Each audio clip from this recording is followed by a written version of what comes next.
გუშინდელს მინდა გამოეხმაურო შეგახსენებთ ჟვანიას საქმესთან დაკავშირებით, როდესაც დაცვის ერთ-ერთმა წევრმა თითქოს და სკანდალური განცხადება გააკეთა. პირველ რიგში ამაში ნამდვილად არაფერი არ იყო სკანდალი და მოველოდებოდით ასეთ განცხადებებს, რადგან ამისთვის მზადდებოდა ყველაფერი.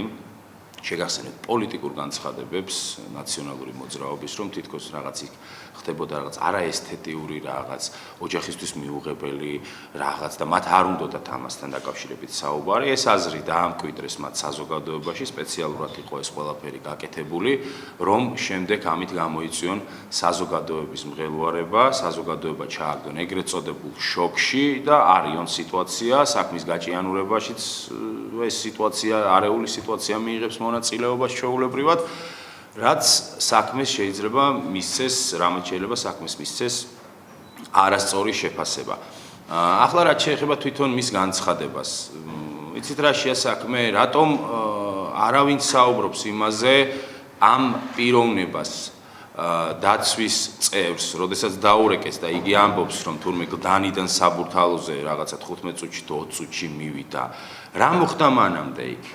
ხომ არ იყო იქ თქვათ გვამების შეტანილი, რაზეც საუბრობს არამარტო ოჯახის წევრები, ბატონი ყოფილი პრემიერ-მინისტრის ოჯახის წევრები, არამედ საზოგადოების გარკვეული ნაწილიც ამაზე საუბრობს, რომ საერთოდ იქ არ მომხდარა ეს ტრაგედია, საერთოდ იქ არ გარდაცვლილა არც ერთი პიროვნება, არც იუსუფოვი, არც ბატონი ჟვანია და ხომ არ იყო მიყვანილი აქ. აი ამ კუთხით უნდა დაისვას კითხვები და საერთოდ უნდა მოვეშვათ ისეთი პოზიციის გამჟღავნებას და გამოაშკარება საზოგადოებაში, როგორც არის ამ პიროვნების რაღაცა კუთხეში მომწყდეული პიროვნებიდან გამომდინარე საუბარი, იმიტომ რომ მას ნამდვილად არ აქვს არანაირი არგუმენტი, იგი უაპელაციოდ საუბრობს და მესმის შეიძლება იყოს ძალიან კრიტიკულ მდგომარეობაში, რადგან ის არის ბრალდებული და იგი იმყოფება წარმოიდგინეთ ციხეში, ადამიანი, რომელსაც ყველა გზა მოჭრილი აქვს, არის ყველაფერზე პასუხისმგებელი, ყველაფერს მოაწეროს ხელი.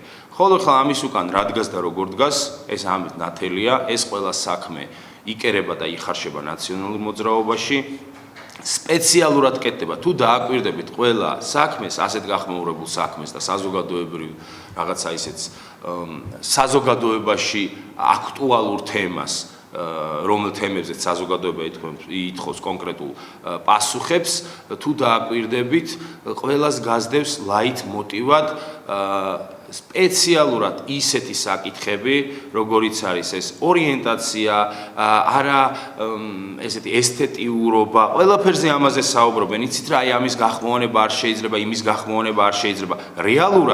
რეალურად ეს ყველა საქმე იხარშება ერთად და შემდეგ სააშკაროზე გამოდის ზუსტად იმიტომ, რომ საზოგადოებაში გამოიწვიონ მღელვარება. საზოგადოება შეიყვანონ შეცდომაში. და ასეთ საქმეებს არ დაადგეს ბოლომდე განვითარების საშუალება და წერტილის დასმა. საზოგადოებამ აუცილებლად უნდა იცოდეს, რომ ძალიან ბევრი კითხვის ნიშანი დგას თუნდაც იმ საკითხებში თვითონ იმ FBI-ის დასკვნაშიც კი არის ინტერესთა კონფლიქტი, როდესაც საუბარია, რომ ქართულ ვარიანტში არის, რომ იყო ის დოზა, რომელიც ადამიანს სასიკვდილოდ ეყოფოდა, ინგლისურ ვარიანტში ამაზე არ არის საუბარი, თქვათ, მკაფიოდ არ არის საუბარი. არის საუბარი, რომ იმ დღეს სპეციალურად კონკრეტულ სადგურში, საიდანაც იმართებოდა ეს თვითონ მილები, გაზის მილები, იქ იყო გატეხილი თვითონ ეს სადგური ახლო-მახლო ტერიტორია. ძალიან ბევრი კითხვები ისმევა. მოკლედ, სანამ იქამდე გადავალთ, რომ ეს პიროვნება საუბრობს, რომ შეესწრო ისეთ საშინელ ფაქტს, რომ მას არ უნდა და ენახა ბატონი პრემიერი ასეთ მდგომარეობაში, მანამდე რა მოხდა? მანამდე ვინ იყვნენ აქ? ხომ არ შეიყვანეს ეს ადამიანები, შეიტანეს და იქ დასვეს სპეციალურად? კი, რა თქმა უნდა, როგორც ნახეს, შეიძლება ეს ადამიანი პირობითად თქვათ, არც ტყუის და მართლა შეესწრო ასეთ ფაქტს და გამომდინარე შოკური მდგომარეობიდან, მან თვითონ აიღო თავის თავზე ინიციატივა, რასაც ამბობს, რომ იუსუფოვი გამოვიყვანეთ და მე ისევ შევიყვანეთ და მე გავშალეო, ნარდიო იქო, რომ ისეთი სიტუაცია შევქმენი, თითქოს ისინი რაღაცა თამაშობდნენო, ნარცო, მაგრამ მანამდე რა მოხდა? რეალურად აქ უნდა დავსვათ კითხვა. მანამდე რა მოხდა? აქ არის ზარები, რომელ ზარებზეც არის საუბარი, რომ იყო 2 საათიანი წვეტები არსებობს, როდესაც ბატონი პრემიერი ცოცხალია და დაცვის წევრს უკავშირდება. აი მანამდე რა ხდება, ეს არის თავარი. და თუ დავაკვირდებით, საზოგადოებაში და მედიაშიც სპეციალურად გაკეთდა აქცენტი, ან შეიძლება წამოეგო კი რიგი საინფორმაციო საშუალებების, რომ ამ ყველაფერს ეწოდა სკანდალი. ჩვენ ამ ყველაფერს მოველოდით, რომ ეს ადამიანები ამაზე დაიწყებდნენ აპელირება, სპეციალურად ამაზე დაიწყებდნენ, რომ ერთი მხრივ ოჯახზე მოეხდინათ ზეწოლა, მეორე მხრივ საზოგადოებაზე მოეხდინათ ზეწოლა და მესამე მხრივ საქმეზე მოეხდინათ ზეწოლა.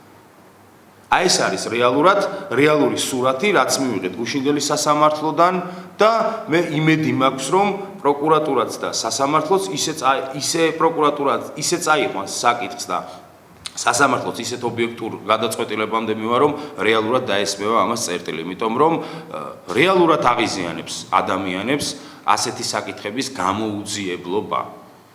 აი ეს იყო რაზეც მინდოდა მე განცხადი. რა თქმა უნდა, იმიტომ რომ ანუ რეალურად საზოგადოებას აინტერესებს მანამდე რა მოხდა. თორე დადგმული სცენები, როგორცაც დგავდნენ, ასეთი მეთოდებით ადამიანებს ძალიან დიდ ბოდიშს ოჯახთან და ზოგადად საზოგადოებასთან ერთი ფაქტი მინდა მოვიყვანო, ისეთი არასასურველი. ეს არის ცნობილი კგბ-ს მეთოდი. ასეთი მეთოდებით იშორებდნენ ოპონენტებს. როდესაც ქმნიდნენ ისეთ სარჩულს, რომ თითქოს რაღაცა ორიენტაციაზე კითხვის ნიშნები, არაესთეტიურ მდგომარეობაში გარდაიცვალა ადამიანი და წარმოიდგინეთ, მიდიოდნენ ოჯახში ძალიან ბევრი პოლიტპატიმარი რუსეთშიც, საქართველოში არ ხდება ისეთი ფაქტი, არ მახსენდება, 80-იან, 70-იან წლებში არის დაღუპული ასე ზუსტად. მიდიოდნენ ოჯახთან შემდეგ და როგორ ეხლა ოჯახისთვის რომ არა რეალურ ფაქტებს დაუდებენ და ეტყვიან რომ იცით რა გინდათ რომ ეს გამოაშკარაოთ აი რა მოხდა ასე დაიღუპა ადამიანი და რეალურად ახდენენ ახლაც აკეთებენ ეს ადამიანები ასე სპეციალურად სამივე მიმართულებით ახდენენ ზეწოლას რომ რამენაირად ეს საქმე რაც შეიძლება მაქსიმალურად გაიწელოს და გაიწელოს რა თქმა უნდა ეს გუშინდელი განცხადება ანუ მინდა გარკვეულწილად ორი სიტყვით ასევე შევეხო ამასაც იმიტომ რომ მართლაც ძალიან ბევრი კითხვის ნიშანი ისმევა და ჩვენ დიახ თქვენი კითხვიდან გამომდინარე რაც ურას დავუსვით ძალიან გვაინტერესებს და მივმართავთ ანუ პროკურატურას რომ იქნებ უფრო მეტი ანუ ინფორმაცია მივიღო და უფრო მეტად იყოს ეს სამუშაო ჩატარებული იმ კუთხით თუ რა მოხდა მანამდე. აქ საუბარია მხოლოდ იმაზე, თუ აი თუნდაც ის დაცვის უფროსი, ხო? ბატონი პრემიერი, ყოფილი პრემიერის დაცვის უფროსი საუბრობს მხოლოდ იმაზე, თუ მასთან ზარეს განხორციელების შემდეგ რა მოხდა, რომ ის 10 წუთში მაშინვე მივიდა იქ, ატეხა ჟალუზები, შევიდა და შემდეგ ანუ არ იცოდა რა ეკნა, ესე ვთქვათ დაბნეულობა იყო მასში. ასე რომ აუცილებელია ეს მივიღოთ ამაზე ინფორმაცია, საზოგადოებამ გაიგოს, მართლა იმიტომ რომ აქ არის მიდის აპელირება მხოლოდ ერთ თემაზე, რომ მას არ უნდოდა ბატონი პრემიერი ენახათ ესეთ სიტუაციაში და არ გამოაშკარავებულიყო ესეთი მსგავსი ფაქტი.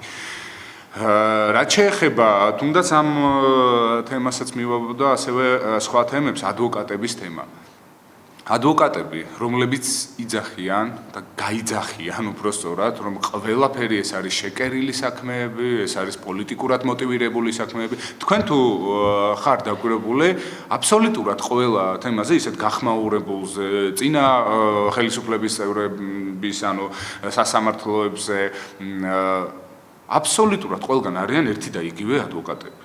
და ეს ადვოკატები არიან ყოფილი ზონდერ ბრიგადის წევრები, არიან ყოფილი ხელისუფლების წევრები, ყოფილი თანამდებობის პირები, ჩინოვნიკები და ასე შემდეგ. ანუ აქ რა ხდება, რომ ისინი გაიძახიან თვითონ რომ ეს არის პოლიტიკურად მოტივირებული საქმეები და არა და როგორც ხედავთ ჩვენ რეალურად სასამართლო სისტემა და პროკურატურის ეს დღევანდელი სამუშაო პროცესი უკვე გავს რაღაც აი იმ რეალურს და ესე ვთქვათ ზომიერს ხარისხიანს ესე ვთქვათ რატომ ვამბობ ახლა ამას იმიტომ რომ ყველაფერს სჭირდება დეტალური ანალიზი როგორც ადრე ხდებოდა ძველი ხელისუფლების დროს რომ ერთ დღეში არც ერთ დღეში ერთ საათში იკერებოდა საქმეები ის არ იყო პოლიტიკურად მოტივირებული და აქ, როდესაც ესეთი ხანგრძლივობა არის, რომელსაც დეტალურად იკვლევენ აბსოლუტურად ყველა საქმეს, ეს არის პოლიტიკურად მოტივირებული. ამას ამბობენ მხოლოდ და მხოლოდ ის ადამიანები, ის ადვოკატები, რომლებიც თვითონ იყვნენ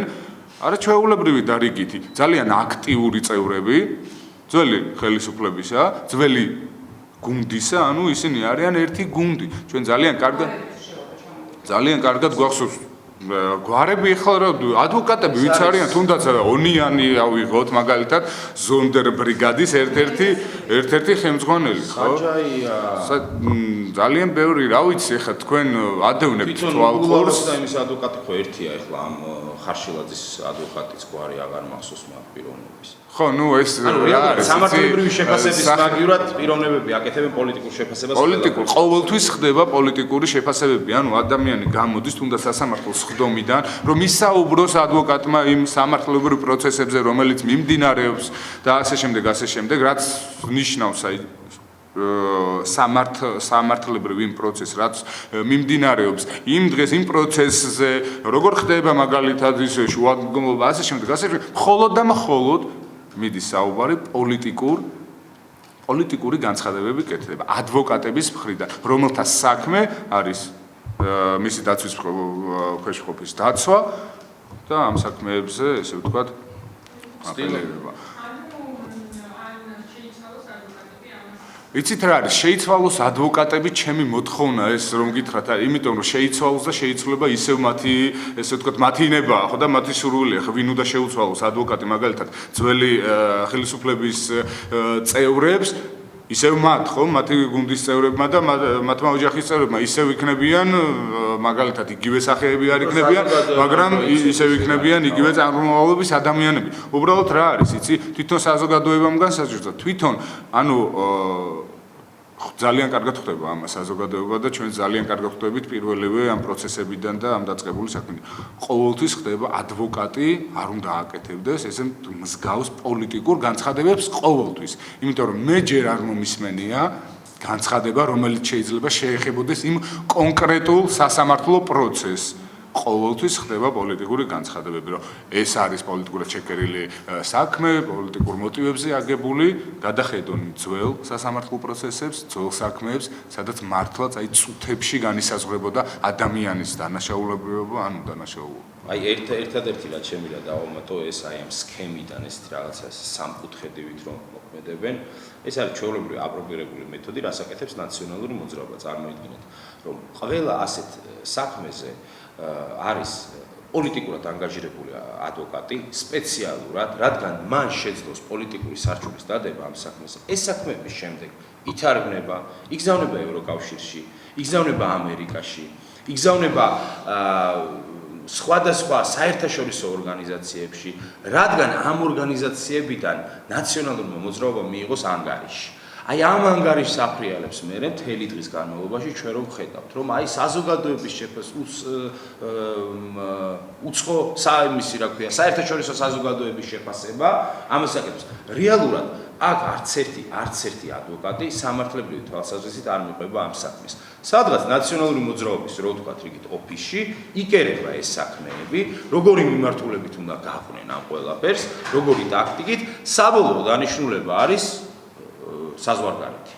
ევროკავშირი განსაკუთრებით, ამერიკა განსაკუთრებით, საერთაშორისო ორგანიზაციები, ამას მერე უკვე რიგი მართული არასამთავრობოების ამყარებენ და ვიღებთ რა ფონს, რომ წარმოიდგინეთ ვაზაგაშვილის, ჟვანიას, რობაქიძის, ანუ ისეთი საქმეები, რამაც დაძრა და რყევა დაიწყო წინა ხელისუფლების და ბოლოს დაასრულა და შეცვალა ხელისუფლება რეალურად გამოუძიებელმა საქმეებმა. ანუ იმ საქმეებს უკეთებენ პოლიტიკურ სარჩულს და თვალში ნაცარს აყრიან საზოგადოებას, რომ რეალურად ხალხმა ესე კი არის. თქვენ სხვა რამ გეგონათ, თორე აი, ჩემი არ გჯერათ, მაშინ აი საერთაშორისო საზოგადოების შეფასება ნახეთ. ანუ რეალურად ამას ყველაფერს ჩვენი ორგანიზაცია ყოველთვის ვაკეთებთ ესეთი რაღაც ანგარიშის სახით, პრესკონფერენციის სახით და რაღაცა ამ მომენტში პრევენციის ერთ-ერთი რაღაცა ვარიანტი მგონია ესეთი რომ ვთქვათ, ესე უხეშად, რომ ყოველთვის ასეთ საქმეებს ჭირდება სწორი შეფასება, რომ საზოგადოება არ იქნას შეყვანილი შეცდომაში.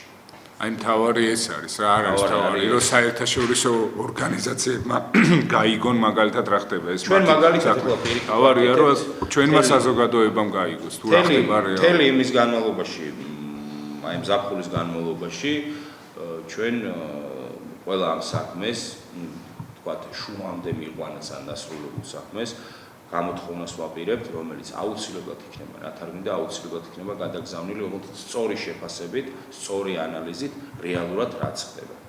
რეალურად რა ხდება თეთრაძის საქმეზე, ხო ხედავთ, აქაც იგივე ადვოკატები ფიგურირებენ. ანუ წარმოიდგინეთ, რაღაც არსებობს 7 კაციანი, 10 კაციანი ადვოკატები ჯგუფი, რომელიც უფლება აქვს, ნამდვილად აქვს უფლება, მაგის ვერავინ ვერ ეტყვის, რომ არ დაიცვას. დაიცვას ერთია, გასაგებია ერთი, რომ უნდა დაიცვას, მაგრამ იცით რა არის, ცოტა პასუხისმგებლობის საკითხი, სამართლებრივ შეფასებას არ აკეთებდა, პოლიტიკურ შეფასებას აკეთებდა.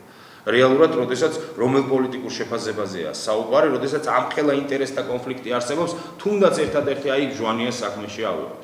გაურკვეველი დრო, გაურკვეველი ვადები, ისეთი ფოტოსურათები, სადაც ძალიან დიდი კითხვის ნიშნები ისმევა, ეს არის პოლიტიკური საკითხი, ეს პოლიტიკური საკითხი კი არ არის პირდაპირ მიზანმიმართულია კონკრეტული პიროვნებების მიმართ. რომლებმაც უნდა გასცენ ამ ყველაფერს პასუხი. და აი ყველაზე მთავარი ეს დავამატებ ესე ვთქვათ, ანუ ის პასუხი, რასაც შეიძლება დაგებადოთ ესეთი კითხვა, რომ თქვენ რას მოითხოვთ, მაგალითად ამ ადვოკატების ცვლილება იყო აქ დასმული. არანაირი ცვლილება.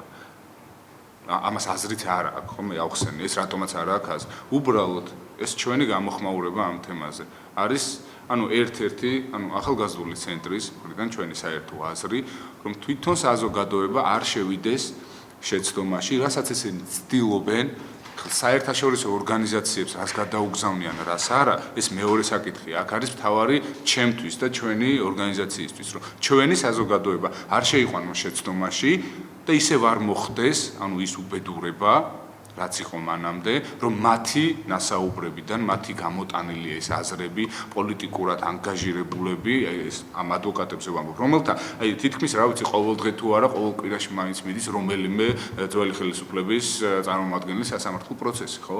ანუ ყოველ კვირა, შემდეგ მეორე დღეს, მესამე დღეს მეორდება, მაგალითად ეს გარკვეული ნიუსები იქნება თუ ტელევიზიით, ხო? ამას ისმენს ჩვენი საზოგადოება და შეიძლება ეს მათი ადვოკატების პოლიტიკური განცხადებები მართლა მიიღონ, ანუ სერიოზულად მართლა დაფიქრდნენ ამაზე, არა და ეს ხო რეალურად ესე არ არის. აი ამას გულისხმობთ, რომ თუნდაც ამ ჩვენი პრესკონფერენციით იქნება ეს თუ გარკვეული ანგარიშით იქნება, რომ ჩვენი საზოგადოება მართლა დავარწმუნოთ იმაში, რომ ეს ესე არ არის. ამას აქვს მათი მხრიდან გარკვეული თამაშის და მოდელის ანუ